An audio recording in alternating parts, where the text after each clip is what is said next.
Очень часто мы слышим о тех или иных продуктах, от которых врачи-диетологи советуют отказаться.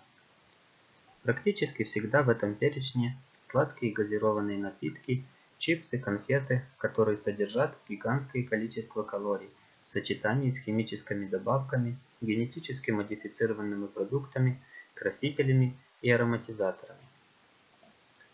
Также всегда почетное место в таких перечнях занимает фастфуд. Шаурма, чебуреки, беляши, картошка фри. Вся эта еда в кавычках жарится в одном и том же жире. В результате мы получаем канцерогены. Плюс это почти одни углероды и мизерное количество витаминов. Очень кстати будет отказаться от сосисок и колбас, особенно дешевых. Они содержат так называемые скрытые жиры. Свиная шкура, сало, жир. Все это вуалируется ароматизаторами и заменителями вкусов. Многие производители мясных изделий используют трансгены. В итоге сосиски, сардельки, колбасы на 80% состоят из трансгенной сои. Регулярное употребление колбасных изделий грозит ожирением и образованием холестериновых бляшек на стенках сосудов, что значительно ухудшает работу сердца.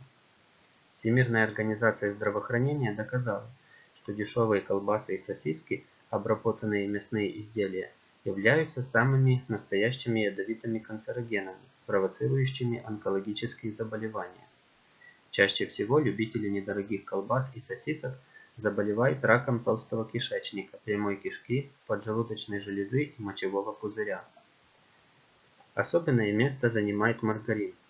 Маргарины являются трансгенными жирами, самыми вредными видами жиров. Маргарин содержится в печенье, пирожных, тортах с кремом, изделиях из слоеного теста. Не менее опасен, чем маргарин, магазинный майонез. Майонез содержит трансжиры.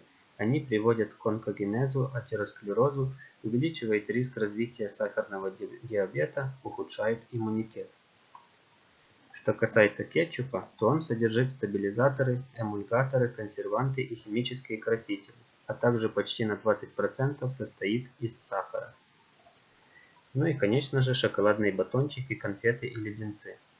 Ожирение, онкология, диабет, проблемы с зубами, аллергия – это еще не полный перечень заболеваний, которые вы можете приобрести, регулярно употребляя в пищу шоколадные батончики и леденцы. Они являются рекордными обладателями легкоусвояемого сахара, который абсолютно бесполезен со стороны пищевой ценности и очень вреден. Помимо этого, все эти сладости включают в себя эмульгаторы, подсладители, сахарозаменители, загустители, антиокислители и прочее. Однако есть продукты, которые, как оказывается, совсем неожиданно тоже могут быть вредными для здоровья, хотя многие считают их полностью безопасными и даже полезными. Например, йогурты и молочные десерты. Несмотря на огромную популярность данных продуктов, в различных диетах для похудения йогурты и десерты содержат в себе львиную долю углеводов в виде крахмала, сахара и сахарозаменителя. Так производитель компенсирует в продукте содержание жиров, которые там полностью отсутствуют, и делает из него якобы полезный продукт, но на самом деле вредный продукт. Но потребители часто не задумываются о том, что именно такие продукты способны привести к ожирению, благодаря высокому содержанию углеводов и пищевым добавкам, тормозящим обменные процессы в организме. Сырный продукт.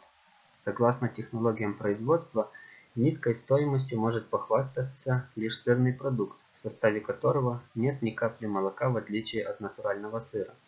Его полностью заменяют опасными трансжирами, во главе которых стоит обычный маргарин.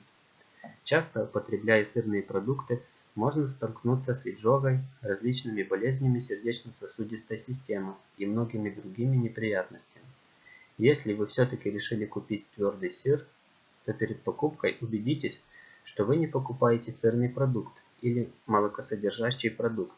Об этом производитель обязан писать на упаковке, а берете именно твердый сыр. Консервы.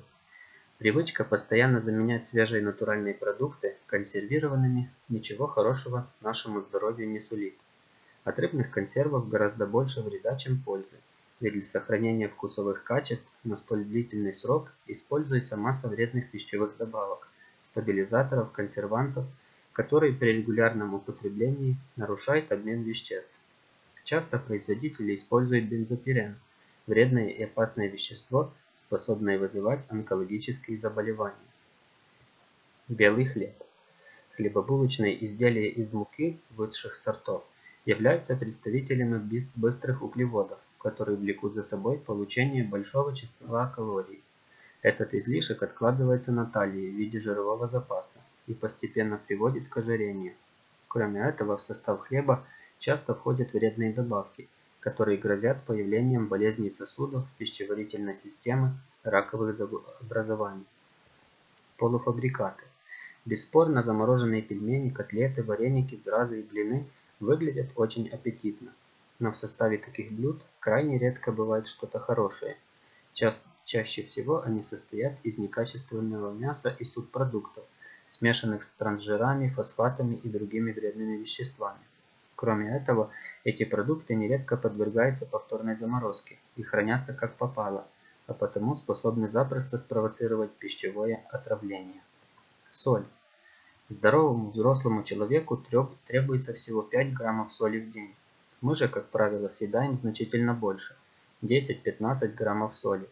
Вместе с тем, избыточное ее потребление вызывает развитие сердечно-сосудистых заболеваний, болезней почек, накопление токсинов и, соответственно, появление злокачественных опухолей. Людям пожилого возраста, а также тем, кто страдает заболеваниями сердца и почек, нужно съедать не более 2 граммов соли в день, а лучше совсем не солить пищу. Как мы видим, сегодня вопрос выбора продуктов превратился в реальный вопрос выживания. Поэтому следите, что вы кладете в холодильник. Не убивайте себя.